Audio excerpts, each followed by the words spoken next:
गगनाचं प्रावरण असलेला तो हरी श्री हरी पाहिला. गगनाचं प्रावरण, गगन ज्यानं आच्छादल्या जातं, मला सांगा आकाश कधी कोंदून ठेवता आलंय काय? कुणाच्या मनात आलं तर आकाशाला कैद करता येत नाही. आकाशाची जागा निश्चित करता येत नाही. घर जरी बांधलं, लोकांना मोठेपणा वाटतो, आम्ही घर बांधलो, 4 भिंती बांधल्यावर कौल टाकले, पण मधली जी पोकळी आहे ती आकाशच आहे. त्याला कैद जसं करता येत नाही, पण त्या आकाशाला सुद्धा कैद करणारं प्रावरण सत्य ज्ञानानंदाचं आहे. आकाशाला सुद्धा असा हरी पाहिलाय मी. वंदनीय तुकोबाराय म्हणतात, समचरण दृष्टी विटेवरी साजिरी. तेथे तेथे कुठे? तो हरी श्री हरी पाहिला डोळे भरी. पाहता पाहणे दुरी सारोणिया. सारोणिया या शब्दाचा अर्थ असा आहे, पाहणारा, ज्याला पाहायचंय. पुन्हा एकदा चिंतन करूया. ज्याला पाहायचंय तो, जो पाहतोय तो अभेद. मी कुणीतरी पाहणार आहे. विश्वरूप दर्शन झालं, पण तरी सुद्धा अर्जुनाला वाटत होतं मलाच युद्ध करायचं, मलाच सगळ्यांना मारायचंय. पण जेव्हा कृष्ण म्हणले, मन मीची करी माझी भजनी प्रेम धरी, ते सर्वत्र नमस्कारी मज एका ते. हे युद्ध करणाराही मी आहे आणि ज्याच्यासोबत युद्ध करायचे तोही मी आहे. तेव्हा भेद संपला. पाहता पाहणे दुरी सारोणिया. अभेद वर्णन आहे. सगुणही तोच आहे, निर्गुणही तोच आहे. पण भक्ती भाव प्रगट झाला महाराज, की त्याचं इतकं वेळ लागतं, इतकं वेळ लागतं. माझ्या जीवीची आवडी पंढरपुरा नेईन गुडी, पांडुरंगी मन रंगले. इतकं सुंदर वर्ण, पांडुरंगी मन रंगले. एवढ्यावरच थांबले नाही. काय रत्न दीप फाकती प्रभा, असे मनपूर्वक गायला लागले ना महाराज, तर पंढरपूरला जायची काही गरज नाही. ठाईचं बैसुनी करा एकचित्त, आवडी आनंद आळवावा. आणि ही माझी भावंड गुणीजन गावातल्या मुलांसाठी आदर्श आहे. आमचे ओमकार दादा असतील, संतोष महाराज असतील, हा विठ्ठल दादा आज आलाय, हे महाराज असतील, ही छोटी मोठी मुलं, हे एक आदर्श आहे तुमच्या समोर. जो जो जयाचा घेतला गुण, तो म्या गुरु केला जाण. गुरुशी आले अपारपण, जग सर्वत्र गुरु दिसे. बरं का, गावात आलेत ना आळंदीकर मंडळी, तर काहीतरी गुण त्यांच्याकडून घ्या, की त्यांच्या आवाजानं ते मंत्रमुग्ध करतात. पण त्यांचा आवाजही माऊली आहे आणि जे गातात तेही माऊली आहे.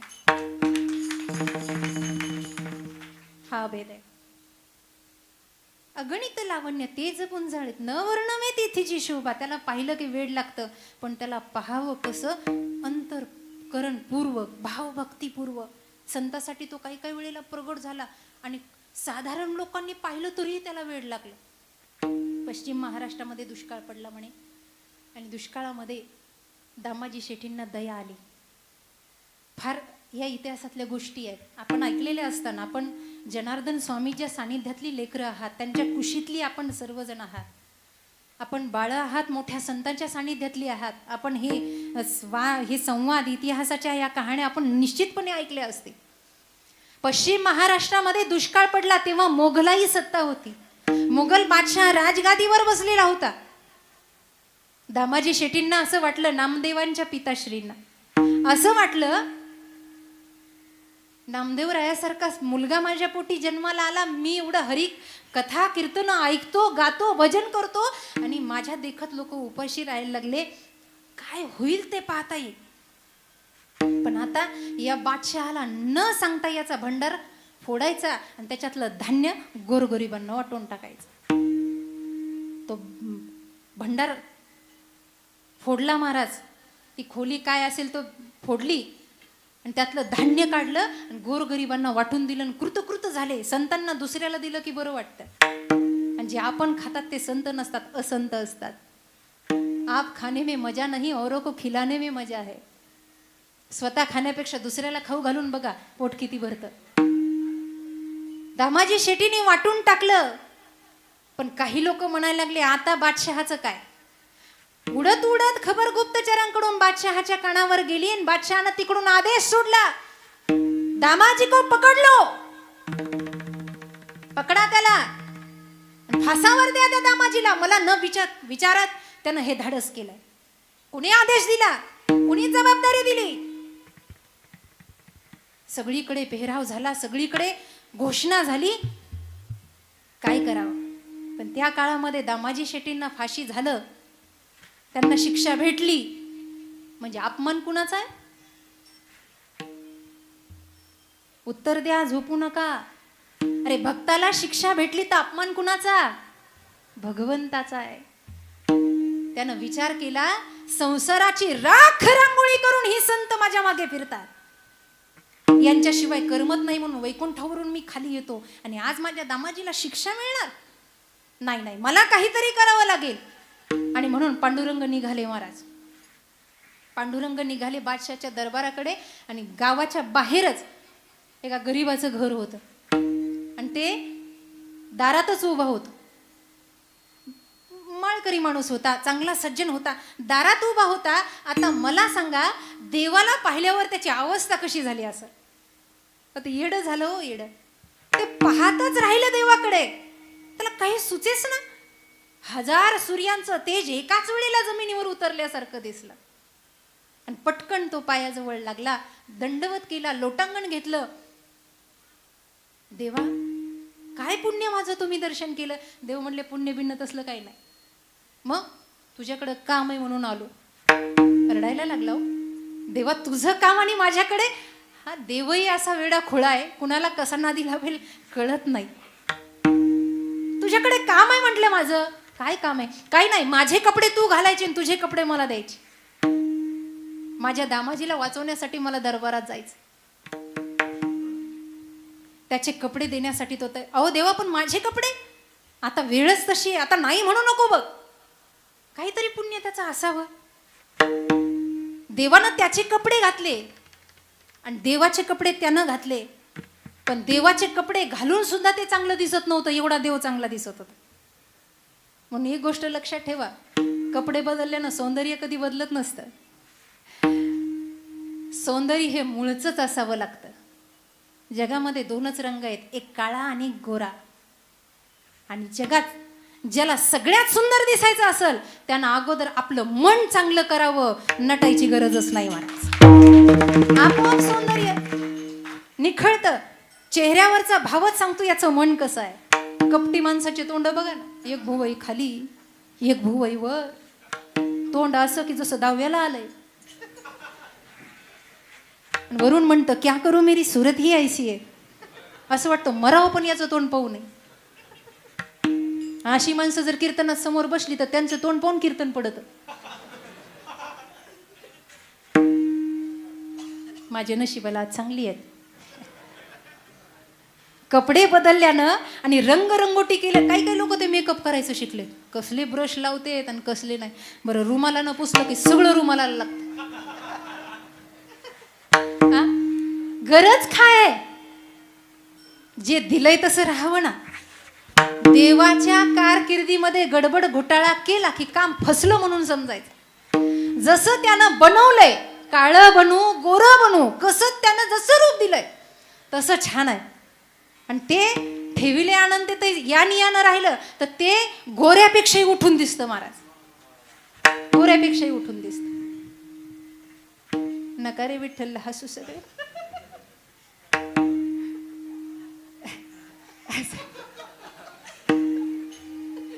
ऐका, देवा तू किती गोड दिसायला लागलास. अरे तू माझे कपडे घातले तरी इतका गोड दिसतोस. वा देवा, मी तुझे कपडे घातले. आता देवाचे कपडे रत्नजडीत पोशाख होता तो, तरी सौंदर्य नाही आलं. बघ गोष्ट ऐका. निघाले, खांद्यावर घोंगडी होती, पगडी बांधलेली होती, हातामध्ये काठी होती, कानात बाळ्या होत्या, अर्धवट धोतर खोचलेलं होतं, पायात वाहना होत्या. जसा त्याचा पेहराव होता त्या व्यक्तीचा तसाच पेहराव पांडुरंगानं घेतला आणि पांडुरंग बादशहाच्या दरबाराकडे निघाले. हातामध्ये बग्गी होती, बग्गी म्हणजे गाठोडं, पिशवी, आणि ती घेऊन निघाले. बादशाह आपल्या सिंहासनावर येऊन बसला. कौन आया है हमसे मिलने? बोले जहांपना कोई विठू नाम का महार आया है. बोले महार आया है. जसा बादशाह दिसला, जोहार माय बाप. जोहार. एक गोष्ट लक्षात घ्या, संतांना जात नसते. तुमच्या महाराचा मी महार किंवा काया नगराचा आम्ही महार. जोहार माय बाप जोहार. जहांपणा बघतच राहिलं. क्यों आए हो? हमसे कुछ काम था? जी जहांपणा. क्या काम है? बादशाह, पश्चिम महाराष्ट्रामध्ये दुष्काळ पडलाय. गरीब लोकांना आम्ही धान्य वाटलं, त्याचा एक संदेश घेऊन आलोय. आणि हातातलं पत्र जहांपणांच्या हातात दिलं. आणि लिहिलं कोणी होतं? देवानं लिहिलं होतं. आपलं अक्षर कुत्र्याचे पाय मांजराला, मांजराचे पाय कुत्र्याला. देवाचं अक्षर होतं ते, देवाचं. डोळ्यात धार लागली. एवढं सुंदर अक्षर. काय लिहिलं होतं त्या मजकुरामध्ये? लिहिलं असं होतं, श्रीमान श्री जहांपना जी, हमने आपसे बिना पूछे आपका भंडार खुला किया और गरीबों को अनाज बांट दिया. हमसे भूल हो गई, बड़े दिल से हमें माफ करो जहांपना. असं लिहिलेलं होतं. पुढे होतं, महाराज आम्ही गुन्हा केलाय, पण मी दामाजी शेट्टी जेवढं धान्य विकलं ना, त्याचा मोबदला म्हणून मी तुम्हाला काही पाठवलंय, काही मोहरा पाठवल्यात. जहांपणाला आनंद झाला. वा, आता फाशी द्यायची गरज नाही. हे सगळं यानं पाठवलं या गठोड्यामध्ये, हे याच्या हातात आहे. आणि पुढे लिहिलेलं होतं, मला येता आलं नाही कामकाजामुळे, म्हणून माझा सेवक विठू नावाचा महार मी पाठवलाय, आणि त्याच्या हातानं ही सेवा स्वीकार करा. काय काय रूप धारण केली हो पांडुरंगानं या भक्तासाठी. साधावं या भक्ती काज नाही लाज, तरी लाज वाटली नाही त्याला. पण त्याचं रूप कसं आहे. जहांपणाने जवळ बोलवलं. काय आणलंय? जहांपणा जे जे बोलत होता ते त्या विठूच्या मुखकमलाकडे बघून बोलत होता, कारण त्याची नजर दुसरीकडे जातच नव्हती. आता विठ्ठलाच्या हातामध्ये गाठोडं म्हणल्यावर ते संपणारं असेल का? अरे लक्ष्मी त्याची बायको आहे ना. त्यानं खाली जसं रिकामं केलं तसा मोहऱ्याचा ढीग लागला, सोन्याच्या मोहराचा ढीग लागला, ढीग. आणि जसा बादशाह म्हणला वाव्वा वाव्वा बहु खूप असं म्हणल्यानंतर विठू महार हसला. आणि हसल्याबरोबर त्या विठ्ठलाच्या दाताचा प्रकाश बादशहाच्या डोळ्यात पडला. आणि महाराज त्याला देहभान तो विसरला आणि भाव समाधी लागली. आणि भाव समाधीमध्ये त्याला विठ्ठल दिसायला लागला. तोपर्यंत हा विठ्ठल गायब झाला होता. आणि त्यानं जेव्हा डोळे उघडले तेव्हा जे भेटल ते एकच विचारायचं, विठू काय? बेगम आली, बोले तुम जाओ विठू को भेज दो. अरे खाना खाने, नहीं नहीं मुझे खाना नहीं खाना, मुझे विठू को, विठू चाहिए बस. अखंड विठू विठू विठू विठू. जर अशा नाशवान आणि नास्तिक माणसाला विठ्ठलाचं वेड लागू शकतं, तर आपले वारकरी रडतात. ही काही साधी गोष्ट आहे का महाराज? हे काय आश्चर्य आहे का? हा, सोहळा झाला नाही म्हणून कित्येकांच्या डोळ्यात पाणी होतं. त्या माऊलींच्या बसच्या मागं वेड्यासारखी लोक धावत होती पालखी समजून. असं वाटत होतं कधी तो क्षण येईल आणि आमची माऊली आम्हाला दिसतील. कधी फुगड्या खेळायच्या, कधी त्या रिंगणात उभं राहायचं, कधी आम्ही हा आनंद साजरा करायचा. म्हणून आजही डोळ्यात प्राण ओतून आपण सर्व माईबाप त्या पांडुरंगाची, त्या माऊलीची वाट पाहतोय. इतकं वेड त्याच्या रूपानं आपल्याला करून ठेवलंय. महाराजांना विचारलं, महाराज एवढं वेड लावणारा तो आहे कुठे? महाराजांनी त्याचं उत्तर तिसऱ्या चरणात. कसा आहे तो निर्गुण निराकार? सत्य आहे, अनंत ज्ञान त्याच्यात भरलेलं आहे. पण निर्गुण निराकार असल्यामुळे त्याला रंगही नाही, वर्णही नाही, रूपही नाही. पण असं असताना सुद्धा नंतर घेऊयात आपण प्रमाण. सुरुवात करू दे, सुरुवात चालू आहे, अर्थ सांगते. काय आहे निर्गुण निराकार म्हणल्यावर त्याला अवर्णनीय आहे. तो निर्गुण निराकारांचं वर्णन करता येत नाही. पण तरी सुद्धा महाराज म्हणतात, लक्ष द्या माझ्याकडे, तो पाहिलाय मी. दुसऱ्या चरणाचं वर्णन काय होतंय, जास्त झालंय काही, असू द्या. लेकरा बाळांना असं सांभाळावं लागतं भाऊ. दुसऱ्या चरणात सांगितलं, तो हरी मी पाहिलाय, श्री हरी पाहिलाय. आणि असा पाहिलाय की पाहणारा आणि ज्याला पाहायचंय हा भेदच दूर करून टाकला. सारोनिया, मग तो कुठे आहे?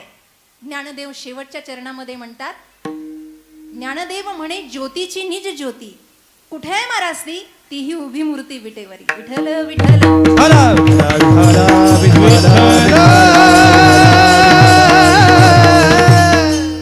परिचित परंतु आवश्यक देण्याचा परिहार असा. आपल्या गावामध्ये गेल्या मला वाटतं आज दुसरा दिवस आहे ना, कालपासून हा नामसप्ताह, अखंड हरिनाम सप्ताह यज्ञ आपण सर्व माईबापांच्या सानिध्यामध्ये होत आहे. मंदिर कशाचं आहे? मारुतीचं मंदिर आहे. छान. बलबुद्धीचा दाता त्याच्या सानिध्यात होत आहे. आणि हे होत असताना आपण सर्वजण माझ्यासहित आपण सर्वजण भाग्यवान आहोत. का भाग्यवान आहोत? कारण अजून जिवंत आहे म्हणून, अजून जायची वेळ आली नाही. भाग्यवान आहोत. भाग्योदयेन बहुपुण्येन समर्जितेन, या अर्थानं भाग्याचा उदय झाला आणि नामसप्ताहाचा प्रारंभ झाला. नायगावचं भूषण, शेजूळ परिवाराचं भूषण, आमच्या समोर बसलेले आमचे धर्मबंधू योगेश दादा शेजूळ हे निमित्त मात्र आहे. करता करविता परमेश्वर आहे. त्यांच्या सहाय्यानं इथपर्यंत येऊन तुम्हा माईबापांचा आशीर्वाद घेण्याचं महत्भाग्य मला लाभलं. माईबाप, या व्यासगादीवर उभा राहण्याची पात्रता माझी आहे किंवा नाही मला माहीत नाही. महाराजांच्या अभंगावर बोलण्या इतपत ज्ञान माझ्याकडे आहे किंवा नाही मला माहीत नाही. पण परंबा भगवतीच्या कृपेने जे व्यासपीठ लाभलं त्यावर उभा राहून जास्तीत जास्त अभंग सोडवण्याचा प्रयत्न करेल. विठ्ठल विठ्ठल.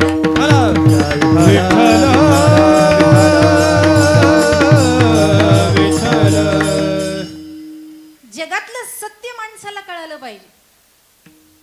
आणि जगामध्ये दोन सत्य आहे. पहिला सत्य असणारा परमात्मा पांडुरंग परमात्मा आहे, किंवा तुम्ही ज्या देवाला म्हणता. श्रावण मास चालू आहे, तुम्ही सांब सदाशिवाला मानत असाल, तुम्ही परंबा भगवतीला मानत असाल, तुम्ही हनुमानजींना मानत असाल, तुम्ही प्रभू रामचंद्रांना मानत असाल, किंवा तुम्ही श्री विठ्ठलाला मानत असाल. कबीरा कुवा एक है पणिहारी अनेक, बर्तन सबके न्यारे न्यारे पर पाणी सब में. रूप जरी वेगवेगळी असली तरी त्यात नांदणारा परमेश्वर मात्र एक आहे. अनंत रूपे अनंत वेशे देखिले म्या त्याशी, बाप रखुमा देवीवरू खुण बाणली कैसे. या अर्थानं तुम्ही ज्याला मानत असाल तो देव या जगातला सत्य आहे.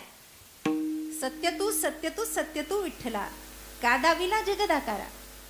सत्य आहे. आणि दुसरं सत्य सांगितलं महाराजांनी, अर्थात वेदांतामध्ये, ज्याच्यावर वेदांताचं सुंदर भाष्य आहे.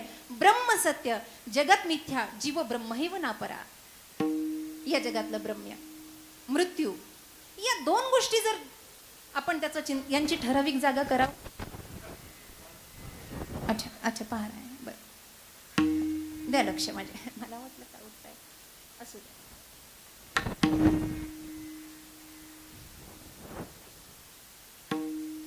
झालं. सत्याकडे माणसानं लक्ष दिलं पाहिजे. या जगातलं सत्य काय आहे? माऊलींना जे जाणलं, आपण सर्वांनी माझ्याकडे लक्ष द्या. ए तुम्ही दोघं शांत बसा.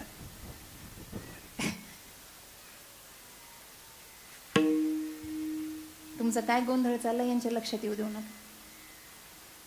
मला विक्षेप होतोय. माऊली तीर्थयात्रेला गेले. चरण राम तीर्थ चली जाई. तीर्थयात्रा जीवनामध्ये करावी, पण ती कशासाठी करावी? वैराग्य पूर्ण करावी. तीर्थयात्रेला माऊली गेलेले आहे. आणि तीर्थयात्रेला गेल्यावर ते एकदाच गेले आणि पाहिलं असं नाही. निर्गुण निराकाराचं दर्शन करण्यासाठी अगोदर सगुण साकाराची भक्ती परिपक्व असावी लागते. त्याला पाहतच राहावं लागतं. त्याला पाहिल्याबरोबर जीवाला वेड लागलं पाहिजे, अशी अवस्था झाली पाहिजे. गवळणींनी वर्णन केलं. हरीने माझे हरीने हरीने हरीने हरीने माझे हरीने चित हो, माझे हरीने चित हो, माझे हरीने चित. हरीने हरीने हरीने हरीने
त्या गवळणीची आहे. मीराबाई म्हणतात, लाली देखन मैं गई, लाली मेरे यार की, जित देखूं उत लाल, लाली देखन मैं गई तो मैं भी हो गई लाल. किंवा अवघा रंग एक झाला, रंगी रंगला श्रीरंग. जोपर्यंत ही भक्ती परिपूर्ण होत नाही सगुण साकाराची, त्याला पाहिलं. महाराजांचे शब्द किती सुंदर आहेत. सदा माझे डोळे जडो तुझे मूर्ती, रखुमाईचे पती सोयरिया. किती गोड तुझं रूप आहे, गोड तुझं नाम आहे, देई माझं प्रेम सर्व काळ. या जगामध्ये काहीही पाहिलं तरी ते शून्य आहे, फक्त तुझ्या रूपामुळे, त्या रूपापुढे आहे. कारण का, फार सुंदर रूप आहे. सुंदर ते ध्यान आपण पंचपदी मध्ये अभंग घेतो. रूप सावळे सुकुमार, रूप सावळे सुकुमार, रूप सावळे सुकुमार, रूप सावळे सुकुमार, रूप सावळे सुकुमार, रूप सावळे सुकुमार, रूप सावळे सुकुमार, सावळे सुकुमार. कानी कुंडले मकरा, कानी कुंडले मकरा, रूप सावळे सुकुमार, रूप सावळे सुकुमार.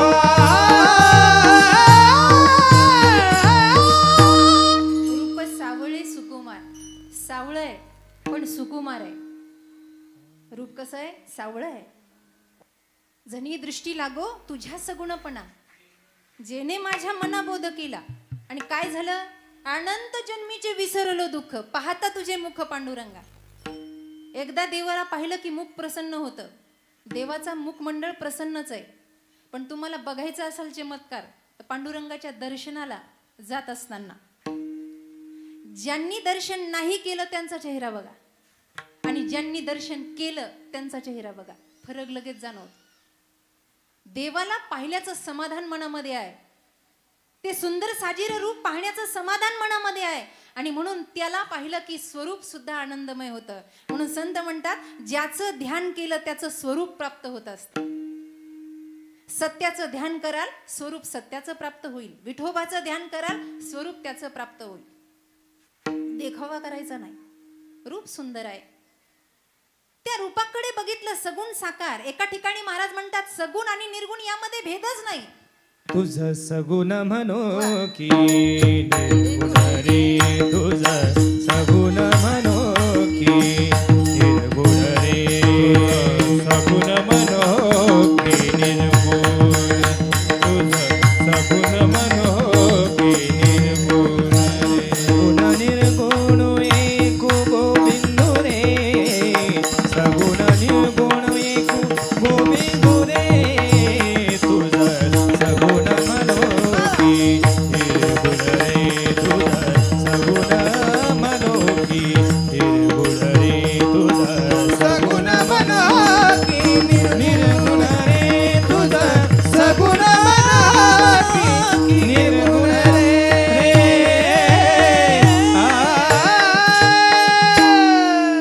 तुझं सगुण म्हणू की निर्गुण नाही. सगुण निर्गुण नाही कछु भेदा. बर्फ आणि पाणी, सगुण आणि निर्गुण. पाण्याचा बर्फ झाला सगुण, बर्फाचं पाणी झालं निर्गुण. पण अगोदर सगुण परिपक्व असल्याशिवाय, सगुणाला पाहण्याची सवय असल्याशिवाय, सगुणतेची भक्तीची परिकाष्ठा पूर्ण झाल्याशिवाय निर्गुण कळणार नाही. तो माऊलींना कळला. सगुण पाहता पाहताच भावदृष्टी अंतःकरणपूर्वक प्रगट झाली. आणि त्या निर्गुणामध्ये सुद्धा सावळा विठ्ठल त्यांना दिसायला लागला. आता तुम्ही म्हणाल, निर्गुणामध्ये सुद्धा दिसतो कसा?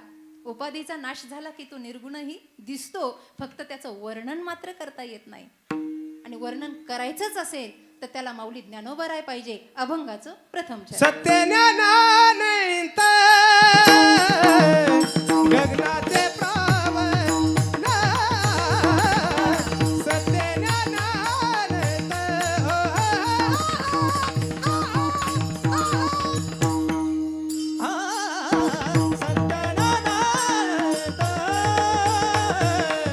गगनाचे पावन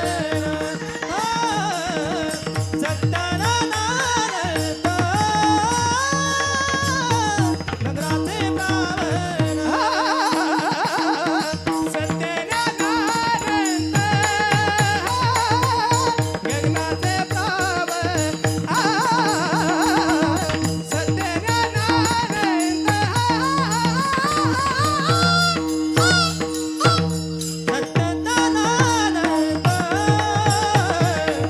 गगनाचे पावन सत्यनारायण गगनाचे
अवर्णनीय पण वर्णित केला माऊलींच्या शब्द रचनेनं कसा आहे सत्य ज्ञानानंत गगनाचे प्रावरण.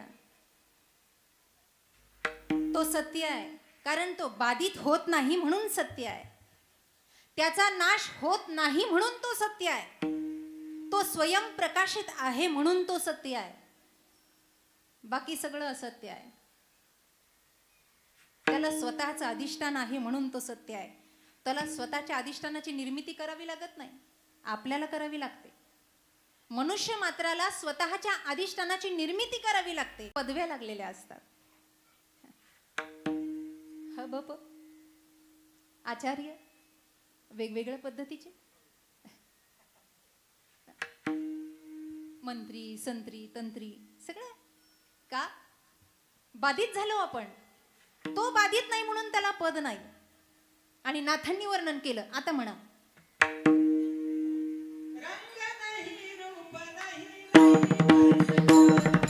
रंग नहीं रूप नहीं नहीं वर्ण छाया. रंग नहीं रूप नहीं नहीं वर्ण छाया. निराकार निर्गुण तू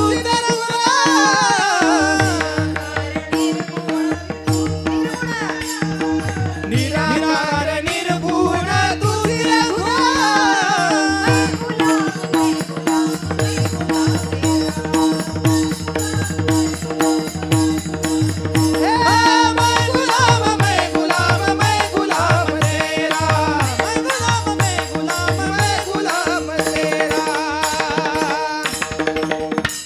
हेच वर्णन नाथांनी केलं. जसं मी सुरुवातीला म्हटले याच अभंगाचं वर्णन नाथांनी केलं. काय रंग नाही रूप नाही नाही वर्ण छाया.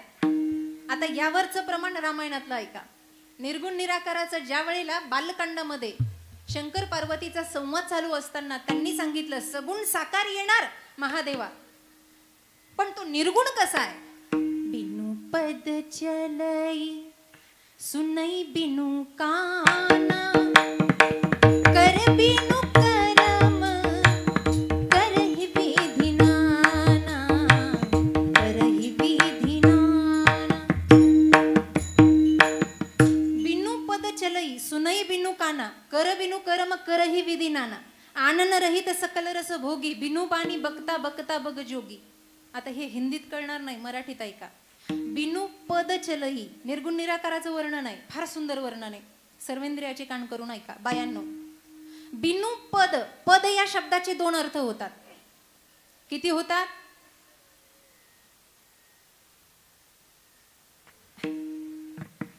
दोन होतात.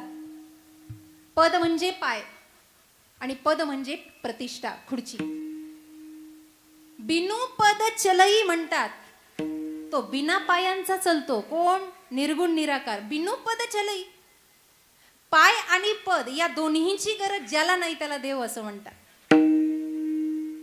त्याला पायाची गरज नाही आणि पदाची गरज नाही. भक्तासाठी धावत जायचं म्हणल्यानंतर तो पाय टेकीत टेकीत जाण्यापेक्षा कोठे गुंतलासी द्वारकेच्या राया अशी हाक दिल्याबरोबर सारी में नारी है की नारी में सारी हे कळलंच नाही.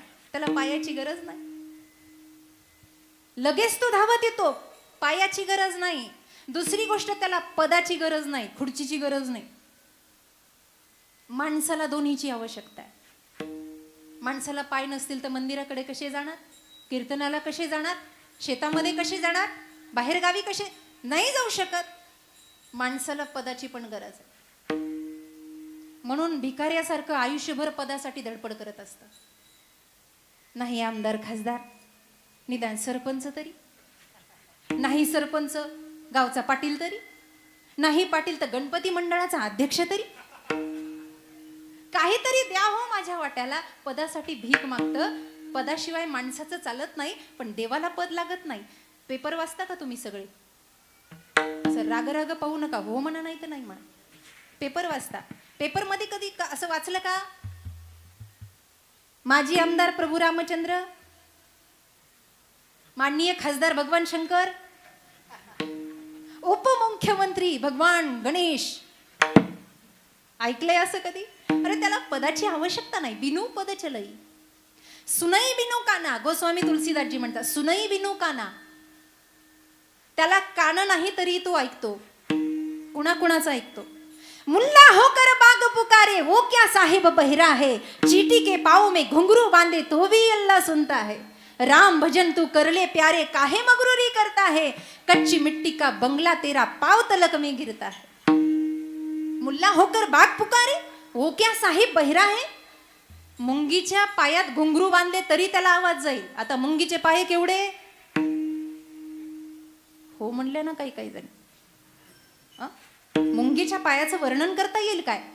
पण त्याच्यामधले घुंगरू किती सूक्ष्म आहे. पण एवढ्या सूक्ष्मतेचा आवाज ज्याच्या कानापर्यंत जातो त्याला ब्रह्म असं म्हणतात. विठ्ठल विठ्ठल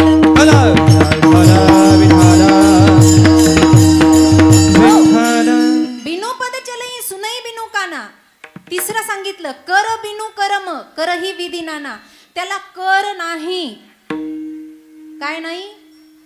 कर नाही. आता इथे कर या शब्दाचे पण दोन अर्थ होतात.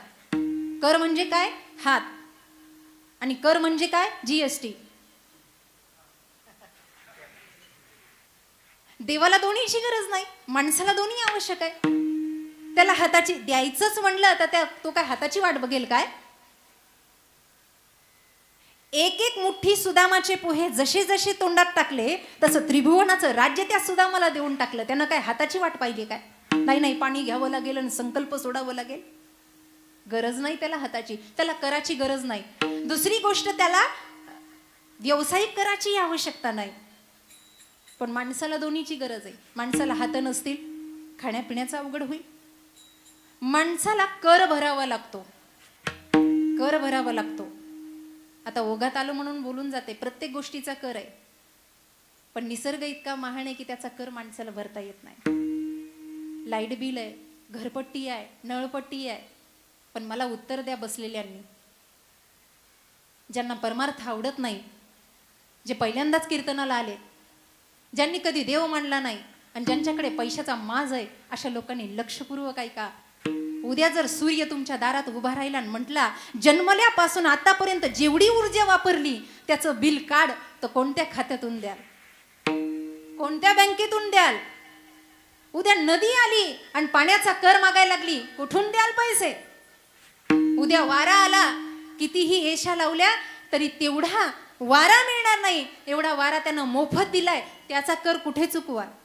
नाही चुकवू शकत मनुष्य, कारण तो सत्यानं प्रगट केलेला आहे. करबिनु कर्म करहि विधी नाना, आनन रहित सकल रस भोगी. डोळे नाही पण सगळं बघतोय, सगळ्यांना पाहतोय.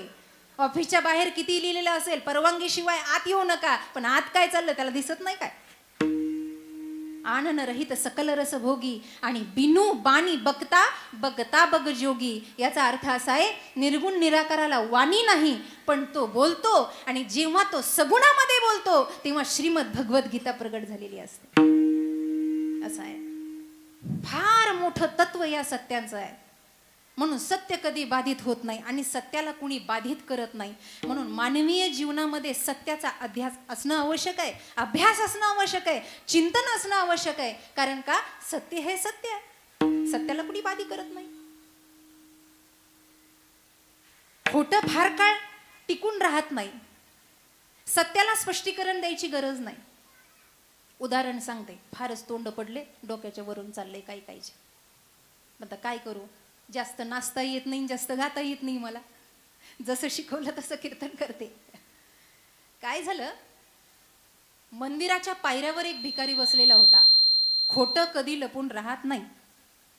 मंदिराच्या पायऱ्यावर भिकारी बसलेला होता. आता बसला बिचारा, बसला तर बसला. काही काही लोकांना बसायची सुधी नसतात, कुठे कसंही बसतात. आत तशी सरळ बसले, काय काय कुठे कसंही बसतील. ते असू द्या, पाय लांबून बसलं त्या मंदिराच्या पायऱ्यावर. राजाला नेमकं दर्शनाला यायचं होतं. राजाला दर्शनाला यायचंय. राजानी नियम असा आहे, राजाला दर्शनाला जायचं म्हणजे अगोदर साधारण सेवक जाणार, नंतर प्रधान जाणार आणि नंतर राजा जाणार. राजाचं जीवन, न्यायाधीशाचं जीवन, विधवा बाईचं जीवन आणि साधूचं जीवन फार बंधनात असतं. यांना विचारपूर्वक जगातले निर्णय घ्यावे लागतात. नवरा गेल्यावर विधवा बाईला कसंही वागता येत नाही, कुठेही हसता येत नाही, फार बंधन असतं तिला. साधू झाल्यावर जगाच्या नियमातच राहावं लागतं, नाही तर जगानं कसं वागलं तर चालतं, पण साधूकडून एक शब्द चुकला तरी जग त्यांच्यावर आक्षेप घेतात. न्यायाधीशाला मित्रता टाळावी लागते आणि राजाला हे व्यवहार जपून करावा लागतो. मंदिरात जायचं, राजाला वाटलं मंदिरात जायचंय, अचानक जाता येणार नाही, अगोदर प्रधान, साधारण सेवक, नंतर प्रधान. आता हे भीक मागणार, कंटाळा होता कामाचा, पण अभ्यास होतं. बसलं पाय पसरून, डोळ्यानं आंधळ आहे.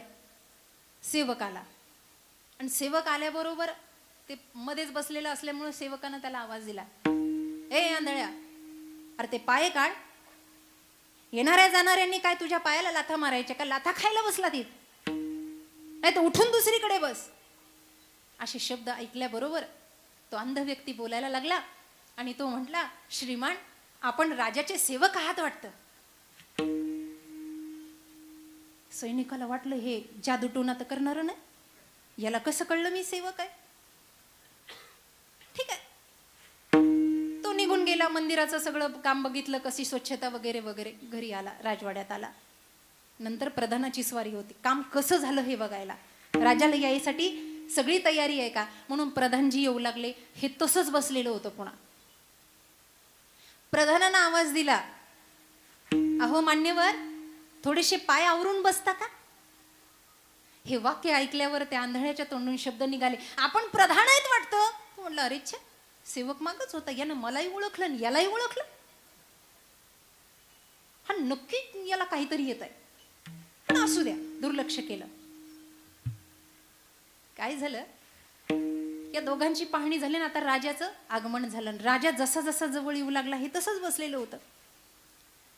राजा आला आणि राजा म्हणला, श्रीमान, मी आपल्याला मदत करू का उठण्यासाठी?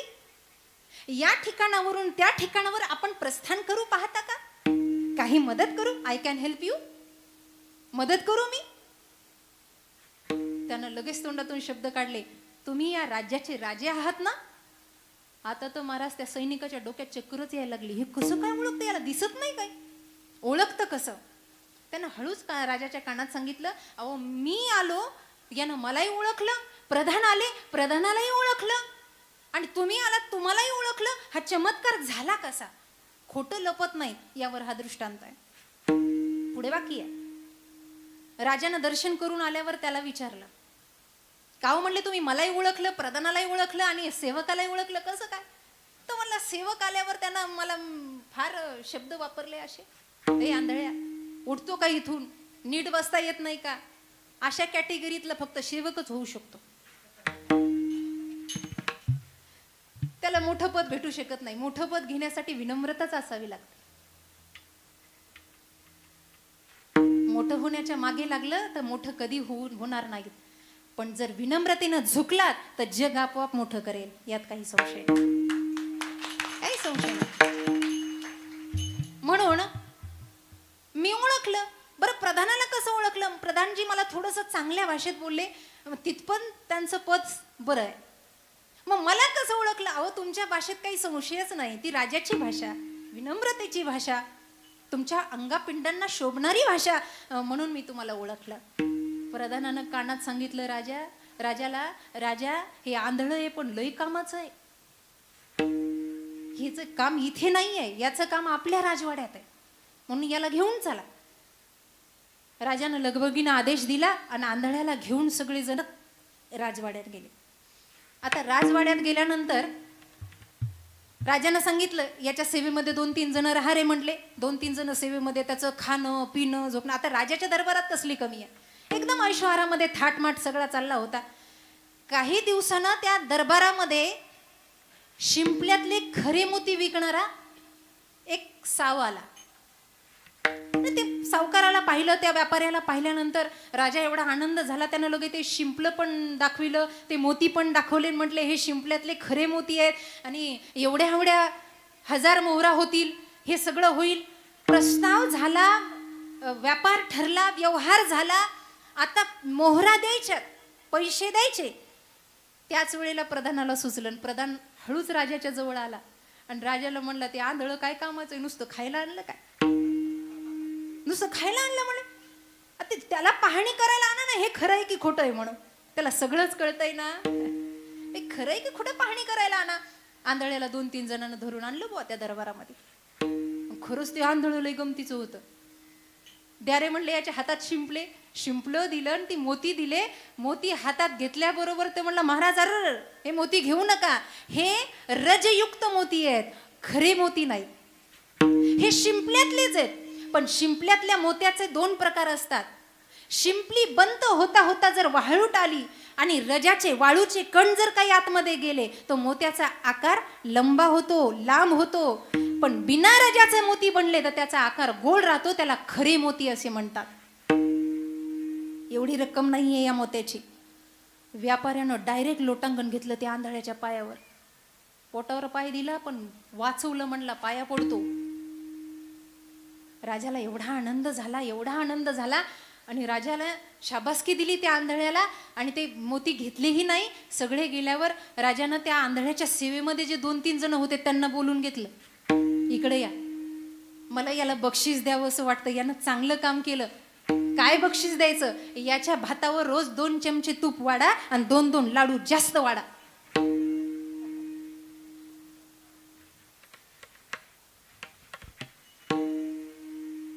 ठीक आहे, आंधळा गेला आपला. काही काळानंतर घोडे विकणारा आला. युद्धासाठी घोडे पाहिजे होते. 2 सारखेच घोडे त्या दरबारात हजर झाले. व्यापाऱ्यानं राजाला सांगितलं, हे दोन्ही घोडे तुमच्या कामाचे आहेत म्हटले. तुम्ही काही मागे पुढे काहीच विचार करू नका, माझ्यावर विश्वास आहे की नाही तुमचा? आतापर्यंत युद्धात घोडे कोणी दिले तुम्हाला? मी दिले की नाही? मग या घोड्या तुम्ही काही मागे पुढे कुणाला विचारायची गरज नाही. त्याला माहित नव्हतं आंधळ तिथं आहे म्हणून. घोडे घेऊन टाका. मोहरा ठरल्या, व्यापार ठरला, व्यवहार ठरला. प्रधानजीनं पुन्हा कानात कुजबुजायला, ते भात वरण खाऊ खाऊ फुगलंय म्हणे, त्याला आणा,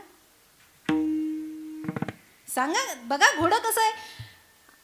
अहो त्याचा व्यवहार ठरलेला असताना ते आंधळ आलं आणि आंधळ्यानं उजवा हात पहिल्या घोड्याच्या अंगावरून फिरवला आणि तोच हात पुन्हा दुसऱ्या घोड्याच्या अंगावरून फिरवला आणि तो म्हणला, महाराज ज्या घोड्याला मी पहिल्यांदा हात लावला तेच घोडं कामाचं आहे, दुसरं फक्त वरातीत नाचण्याच्या कामाचं आहे. ज्या घोड्याला हात लावल्याबरोबर थर्र त्याचं अंग करतं तेच युद्धात कामाला येऊ शकतं. हे आपल्या कामाचं. व्यापारवली म्हणला, कुठून आणला हो हा बहादर तुम्ही? याला सगळंच माहिती आहे म्हणले. खरंच महाराज कमाल झाला. राजा एवढा खुश झाला, एवढा खुश झाला. राजा म्हणला, अजून 2-2 लाडू वाढा, 2-2 चमचे तूप जास्त वाढा म्हणले याच्या भातावर. आता एक दिवस रिकाम्या वेळामध्ये प्रधान आणि राजा गप्पा मारत बसले आणि असाच त्या आंधळ्याचा विषय निघाला. विषय निघाल्यावर प्रधान म्हणले, का खरंच या आंधळ्याला काही कळतंय म्हणले. त्यानं सगळ्याच सांगितलं पण तुमचंच सांगितलं नाही. जे आलं त्याचं सांगितलं पण तुमचंच आतापर्यंत काही सांगितलं नाही. राजाच्या डोक्यात लख प्रकाश पडला. म्हणले, खरं यानं सगळ्याच सांगितलं पण आपलंच सांगितलं नाही. आपण विचारायला जावं. आणि राजानं त्याला एकांतात गाठलं आणि राजा त्याला विचारायला गेला. म्हटला, तू सगळ्याच सांगितलं पण माझं सांगितलं नाही. तो म्हणला, जाऊ द्या ना, इथं पोट भरायचं साधन आहे, कशाला काढून देता मलाच्या बाहेर. आता असं म्हणल्यावर राजाला बरं वाटलं असेल का? म्हणलं, मला सांग. तो दुसऱ्यांदा म्हणला, महाराज झाकली मूठ 1.25 लाखाची, कशाला खोलायला लावता? आता तर राजाच्या पोटात कळ निघायला लागली. महाराज नेमकं काय आहे, भानगड काय आहे? राजा म्हणला, आता ऐकल्याशिवाय मला गप्प बसवणार नाही. मला सांगा माझा इतिहास काय आहे, तुम्हाला माझ्याबद्दल काय कळलंय? तो म्हणला, तुम्ही ज्या परंपरेनं राजगादीवर बसलात तुम्ही त्या परिवाराचेच नाही. राजाचे डोळे लालबुंद झाले. राजानं मयानातली तलवार काढली. म्हणतोस काय? विचार तुझ्या आईला जाऊन. राजा धावतच गेला. महाराज धावतच गेल्याबरोबर आईला सांगितलं, आई मला असं कळालं मी तुझ्या पोटी जन्म घेतला नाही, भानगड काय? डोळ्यात खळखळ धारा व्हायला लागल्या, आसू व्हायला लागले. ती म्हणली, बाळ एकदाच कळलं का रे तुला? काय आई इतिहास रहस्य काय आहे सांग मला. आईनं सांगितलं, बाळा आम्हाला संतती होत नव्हती, लोक निपुत्रिक म्हणून कलंक लावत होते आणि आमच्या दरबारामध्ये एक व्यक्ती काम करत होता, त्याला जुळं झालं होतं. त्याचं जुळ्यातलं एक म्हणजे तू. आम्ही दत्तक घेतलं आणि तुला गादीवर बसवलं. आता राजाला हे कळलं. मग राजाने एवढ्यातच गप बसावलं. राजा म्हणला, पण मी आहे कुणाचा? म्हणला, दरबारात स्वयंपाक करणाऱ्या आचार्याचा. राजा म्हणला, आता हे मला माहिती आहे पण आंधळ्याला? पळत जाऊन आंधळ्याला विचारलं. ठीक आहे म्हणले, मी या राजगादीच्या परंपरेचा नाही पण मी आहे कोण? तो म्हणला, तू आचार्य आहे. मला याला कस काय कळलं? म्हणलं, तुला कस काय कळलं? तो म्हणला, अरे तू राजबिंडा राज दरबारातला असता तर जेव्हा जेव्हा बक्षीस द्यायची वेळ आली तेव्हा तेव्हा तू कंठातला गंडा सोन्याचा काढला असता मला दिला असता. लाडून तूप वाढायला लागला आचार्याची आवलत. अरे आचार्यच हे काम करू शकतो ना? राजबिंडा राजकुमार त्या परंपरेत तू सोन्याचा कंठा काढून दिला असता ना राजा. सोपं आहे ना. खोट कधीही लपत नाही. तारों के तेज में चांद छुपे नहीं, सूर्य छुपे नहीं, बादल छाए, रीड पड़े रजपूत छुपे नहीं, दाता छुपे नहीं, मांगन आयु, चंचल नारी के नैन छुपे नहीं, प्रीत छुपे नहीं, पीठ दिखायो, कवि गंगा कहे सुन शाह अकबर, कर्म छुपे ना बबूत लगायो, कर्म छुपे ना बबूत लगायो, कर्म छुपे ना बबूत लगायो. या जगात काही गोष्टी लपत नाही, त्यामध्ये असत्य कधी लपत नाही. म्हणून असत्याच्या मागे न लागता जे कधीही बाधित होत नाही त्या सत्याचा विचार केला पाहिजे. त्या सत्य स्वरूप सगुणाची प्राप्ती करण्यासाठी जी भक्तीची परिकाष्ठा आहे ती माऊलींची परिपूर्ण झाली होती. महावैष्णव होते. खरं सांगा बरं, माऊलीला भक्तीन भजन करायची गरज होती का? माऊलींचं वर्णन केलंय नाथ महाराज.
ज्ञानोबा माझा, प्रत्येक शब्दानंतर ज्ञानोबा माझा, कैवल्याचा पुतळा ज्ञानोबा माझा, प्रगटला भूतळा ज्ञानोबा माझा, चैतन्याचा जिव्हाळा ज्ञानोबा माझा, जगाची आई झाली, शुद्ध ज्ञान ज्यांच्या अंगी होतं, प्रगट गुह्य बोले, विश्व ब्रह्मची केले, महाविष्णूचा अवतार सखा माझा ज्ञानेश्वर. भक्ती करायची काहीच गरज नव्हती, पण तरीही सुद्धा जगाला आदर्श म्हणून या संतांनी आपली भक्ती टिकवली. ज्ञान स्वरूप स्वतः होते. आणि एक गोष्ट लक्षात ठेवा, ज्ञान हे क्रांती करतं.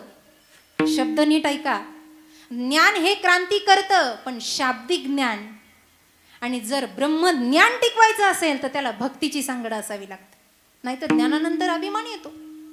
ज्ञान क्रांती करतं. थोडं थोडं पुस्तकं वाचले, वनस्पती शास्त्र वाचलं, आयुर्वेदाचे चिकित्सा प्रभाकर वाचले, ज्ञान होतं. कोणत्या रोगावर कोणतं औषध आहे, कोणत्या दिवशी कोणता अभंग घ्यायचा, कोणती चाल, हे ज्ञान वाचता येतं. पण याची क्षणिक क्रांती होते, क्षणिक क्रांती होते मात्र निश्चित. ओघाला आलं म्हणून सांगते, भारताची परंपरा फार मोठी आहे. इथं कालिदासांचं मोठं काव्य होऊन गेलेलं आहे. कालिदासांची मुलगी शंकराची भक्त होती, शंकराची. ज्ञान हे क्रांती करतं. एवढी मोठी, बायांनो आणि मुलींनो ऐका, शंकराची एवढी प्रगाढ भक्त होती ती. आणि नुसती भक्तच नव्हती तर महाराज विद्वान होती ती, विद्वान. विवाह झालेला नव्हता, विवाहामध्ये रस नव्हता, मुखकमलावर तेज ओसंडून वाहत होतं. आणि अशी ती सुंदर बालिका रोज शिवमंदिरात जायची, शिवाची आराधना करायची. जटाटवी गलत जलत प्रवाह पावितस्थले,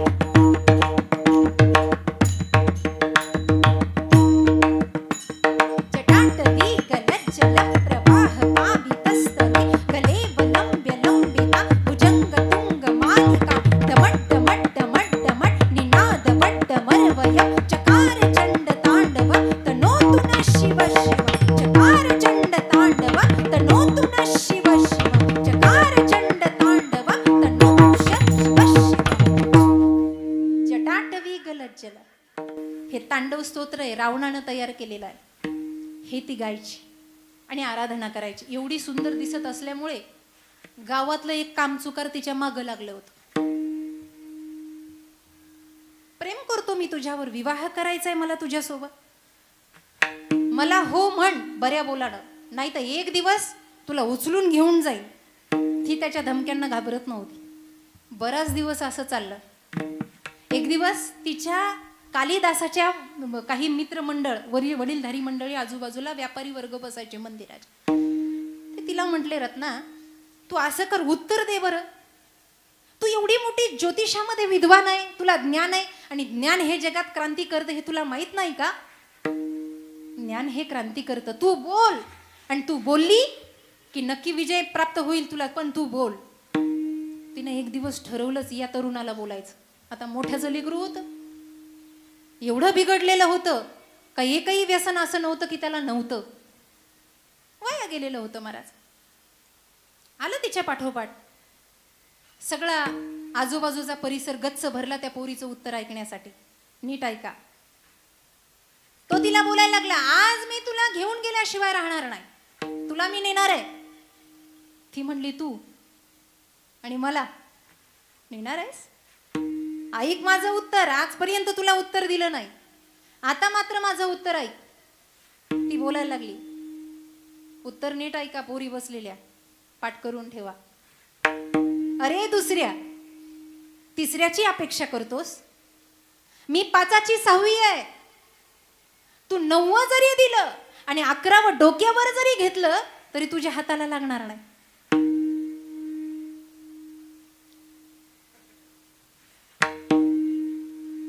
आलं म्हणल्यावर कशाला सांगू, पण सांगू का?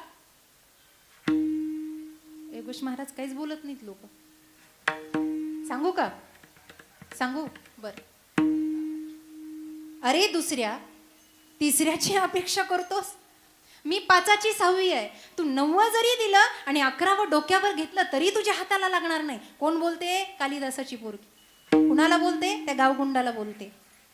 ते असं टकमक टकमक तिच्या तोंडाकडे पाहत उभं राहिलं, काहीच कळलं नाही. बाजूच्या लोकांना अर्ध कळालं पण अर्ध कळेना. एक म्हातारं काठी ठेकत आलं आणि ते म्हणलं, बाई मराठीत सांग. तेव्हा कळलं तर ती म्हणले ठीक आहे, हिंदू धर्म परंपरेनुसार ज्योतिषशास्त्र आहे आपल्याकडे. ज्योतिष पाहता का नाही पेपरात, तुम्ही पाहता ना? ज्योतिषशास्त्रामध्ये 12 राशींचा अभ्यास आहे. 12 राशी आहेत. कुणाची धनु आहे, कुणाची तूळ आहे, कुणाची मकर आहे, वृषभ आहे, वगैरे वगैरे. या 12 राशीनुसार तिनं उत्तर दिलेलं होतं. आणि उत्तर पुन्हा ऐका. अरे दुसऱ्या, तिसऱ्याची अपेक्षा करतो मी, 5ची 6वी आहे. तू 9 जरी दिलं आणि 11वं डोक्यावर घेतलं तरी तुझ्या हाताला लागणार नाही. अरे दुसऱ्या म्हणजे 12 राशीतली दुसरी रास आहे वृषभ. आणि वृषभाचा अर्थ काय? ती त्याला काय म्हणली? तुम्हीच म्हणा, मी कशाला म्हणू. अरे वृषभा, अरे बैला, अरे दुसऱ्या, तिसऱ्याची अपेक्षा करतोस. 12 राशीतली तिसरी रास ही मिथुन आहे. माझ्याकडून संभोगाची अपेक्षा करतोस. पण मी 5ची 6वी आहे. 5वी रास आहे सिंह आणि 6वी रास आहे कन्या. मी सिंहाची कन्या आहे. तू 9 जरी दिलं, 9वी रास आहे धनु म्हणजे धन जरी दिलं आणि 11वं डोक्यावर घेतलं, 11वी रास आहे कुंभ म्हणजे पाण्याचा घडा डोक्यावर घेऊन माझ्या घरी पाणी जरी भरलं तर तुझ्या हाताला लागणार नाही. अरे दुसऱ्या, तिसऱ्याची अपेक्षा करतो मी. 5ची 6वी आहे. 9 जरी दिलं आणि 11वं डोक्यावर घेतलं तरी तुझ्या हाताला लागणार नाही. ते महाराज पाहिलं, तोरक पाहिलं, त्यानं असं लोटांगणच घेतलं तिच्या पायाचं. तो म्हणला, बाई तुझ्यासोबत लग्न करून काहीच अर्थ नाही. तू जर रोज असं संस्कृत मध्ये बोलायला लागली तर संसार कधी व्हायचा? तुला गुरुच केलेलं बरं. म्हणला तात्पर्य काय आहे? ज्ञान हे क्रांती करतं, पण शाब्दिक ज्ञानाची क्रांती फार काळ टिकत नाही. मग त्याला उदक अग्नी धान्य झाल्या गडे पाक, एका विना एक कामा नये. माय ज्ञानेश्वरी मध्ये माऊली म्हणतात, उदक अग्नी धान्य याच्याशिवाय पाक जसा होत नाही, तसं भक्ती ज्ञान वैराग्य याच्याशिवाय सगुणाचं दर्शन होत नाही. विठ्ठल विठ्ठल हर विठ्ठल. आणि म्हणून त्या भक्तीची परीकाष्ठा पूर्ण करून जेव्हा पाहिलं तो कसा आहे, अभंगाचं दुसरं चरण. तो हरे श्री हरी पाहिला डोळे भरी. तो हरे श्री हरी पाहिला डोळे भरी. आपण सर्व राहता आपली जन्मभूमी कर्मभूमी ही जागा अतिशय पवित्र आहे. म्हणून मी भाग्यवान आहे की मला संयोजकाने या ठिकाणी निमंत्रण दिलं. खरं तर व्यासपीठ हे माणसाच्या स्तुतीचं नसतं, पण जगामध्ये काही लोकांचं वर्णन करावं लागतं, कारण त्याचा आदर्श जगाला घ्यायचा असतो. मला मगाशी त्यांचा परिचय झाला. खरं तर 3 वर्षापासून आम्ही एकमेकाला ओळखतो त्यांच्या पेजमुळे, पण आज भेट झाली आणि शॉर्टकटमध्ये त्यांनी त्यांचा इतिहास काय असेल बोलता बोलता, कारण मोठ्या लोकांना आपल्याबद्दल सांगायची गरज नसते. बडा बडाई ना करे बडा न बोले बोल, हीरा मुख से क्या कहे लाख हमारे मोल. हिऱ्याला म्हणायची गरज नसते की माझे मोल लाख आहेत. म्हणून त्यांनी इतर माहिती देता देता मी अनुमान प्रमाण साधलं की ठीक आहे, संस्थेमध्ये शिक्षण झालं, अभ्यास झाला, अनेक पदही त्यांची आहेत, अजून कोणती कार्यरत आहेत पुणे जिल्ह्यामध्ये सुद्धा. आणि समाजाचं कार्य करता करता या जगाला आपलं घर मांडणं ही एवढी सोपी गोष्ट नाही आहे. आम्ही लोक घर सोडून बाहेर आलो, जग काय म्हणतं याचा विचार केला नाही. ते घरात राहिलं असतं तरी त्यानं नाव ठेवलं असतं आणि पळून गेले तरी त्यानं नाव ठेवलंच असतं. त्याचं काम तर तो करतो. इल्जाम लगाने वालों ने इल्जाम लगाए लाख मगर तेरी सौगात समझ करके हम सिर पे उठाए जाते हैं. तू दिलंय म्हणून सहन करतोय देवा, कारण त्यांना त्यांच्या कर्माचं फळ देणारा तू आहेस. म्हणून घराच्या बाहेर पडल्यावर विश्वाला माझं घर मांडणं सोपं नाही. मला तुम्हाला एक प्रश्न विचारायचा आहे. सगळ्या संतांना घर आहे, पण माऊलींना घर नाही. माऊलींना घर नाही. सगळ्यांची घरं त्यांनी बसवली. अवघाची संसार सुखाचा करीण म्हणून सर्वांच्या संसार सुखी करण्याचा संकल्प त्यांनी केला. तरी अवधान ऐकले दिजे मग सर्व सुखासी पात्र होईजे, हे प्रत्युज्ञोत्तर माझे उघड ऐका, असं आश्वासन त्यांनी दिलं आणि ते पूर्ण केलं माय ज्ञानेश्वरीच्या रूपानं. पण आज माऊलींचं मंदिर आहे, घर नाही. माझ्या माऊलीला घर नाही हो, घर नाही. कारण खरे संत घरात राहतच नाहीत. विश्वची माझे घर ऐसी मती जयाची स्थिर, वसुधैव कुटुंबिकम, हे विश्व माझं घर आहे. आणि या विश्वातल्या प्रत्येक तरुण तरुणीनं चांगल्या सन्मार्गाला लागावं, असा तरुण जन्माला येणं आपलं भाग्य आहे. आणि ते म्हणजे आमचे